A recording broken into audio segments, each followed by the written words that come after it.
Hey, welcome. Today we're diving deep into the hidden world of solids. From the salt on your fries to the diamond in a ring. Everything has this invisible atomic architecture. We're going to break down how this microscopic order, or, the lack of it, shapes pretty much everything around us. Okay, so let's get right into this huge divide in the world of solids. See, at the atomic level, materials are either super organized or, well, a total mess. And that one difference, order versus chaos, explains why a diamond can cut glass, but a piece of plastic just can't. So here's the main showdown. On one side, you've got crystalline solids. Think of them like these perfectly drilled soldiers, all in perfect formation. They're so orderly they have a sharp, exact melting point. Then on the other side, you've got amorphous solids. They're more like a chaotic mob of atoms. They don't really melt, they just kind of get softer and gooier as they heat up. And you see this stuff everywhere, every single day.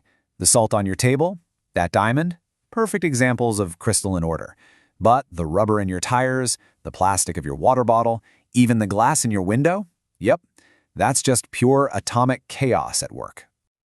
All right, so what's the secret? What gives these crystalline solids that perfect structure? It's time to zoom way in and take a look at their microscopic city plan, the secret blueprint that controls their entire structure. It all starts with something called the crystal lattice. Now, I want you to picture this invisible scaffolding, a perfect 3D grid that just goes on and on and on in every direction. This is the framework, the skeleton that holds every single atom in its exact perfect place. Okay, so if the lattice is the whole city grid, what's the actual building block? That's where the unit cell comes in. It's like the one single city block. You just take this one little block, you copy it, and you paste it over and over and over in all 3 dimensions, and boom, you've built the entire crystal. It's the ultimate tiny blueprint. Okay, so we've got our blueprint, the unit cell. But, and this is where it gets a little tricky, how many atoms actually belong to just one of these little blocks? It's not as easy as it looks, because all these blocks are sharing atoms with their neighbors. You got to think of it like atomic property lines. If an atom is sitting on a corner, it's actually being shared by 8 different unit cells at once. So our little block only gets to claim 1/8 of it. If an atom's on a flat face, it's shared by 2 cells, so we get half. And if there's an atom right in the middle, well, that one's all ours. So when you do the math with these sharing rules, you find something really interesting. A simple cubic cell, which only has atoms on the corners, ends up with just one single atom total. But a face-centered cubic cell, with atoms on the corners and faces, it manages to pack in a whopping 4 atoms. Okay, so sticking 4 atoms in a box instead of just one sounds a lot more crowded, right? But how much tighter is it really? How much of the space inside that little box is actually filled with atoms, and how much is just empty space? This gets us to a really key idea called packing efficiency. It's just like packing oranges in a box. If you just throw them in there, you're going to have a lot of wasted space. But if you arrange them just right in a neat pattern, you can fit way more in. It's the exact same idea, just with atoms. So that first one, this simple cubic structure, it's actually kind of terrible at this. It's only 52.38% full. That means almost half of the entire box is just empty space. That is a very poorly packed box of oranges. But then you look at the face-centered cubic arrangement, and bam, 74%. And get this, that's the best you can possibly do. It's mathematically impossible to pack spheres any tighter than that. It is literally perfect packing. And when you line them all up, you can see the story clear as day.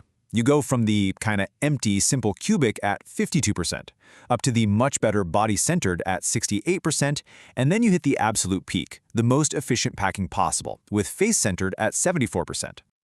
Okay, so what's the point of all this? Why do we care about these tiny little boxes and how full they are?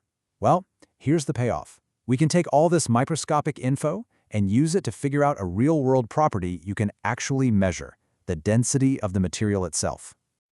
Now, I know this formula looks a bit intense, but don't sweat it. It's really just a simple recipe. The top part is just the total mass of the atoms inside our little box, and the bottom part's the volume of the box. Mass divided by volume, that's density. Let's just look at the ingredients one by one. First up, we have N. That's just the number of atoms per cell we already figured out. 1, 2, or 4. Simple enough. Next is M, the molar mass. This is just a fancy way of saying how much the atoms of our element weigh. We just look it up on the good old periodic table. Then, on the bottom, we've got A cubed. That's just the volume of our tiny little box, the amount of space it takes up. And finally, Avogadro's number. Think of this as our magic scaling constant. It's the number that lets us translate from the tiny, tiny world of atoms up to the real world of grams and centimeters that we can actually work with. All right, let's put it to the test. Let's take barium. We know it forms a body-centered cubic or BCC structure. So we plug in the numbers. N is 2 for BCC. We look up its molar mass. We know the volume of its tiny cell. You run the calculation, and just like that, it spits out the density. We've just connected this invisible atomic world to a real physical property. How cool is that?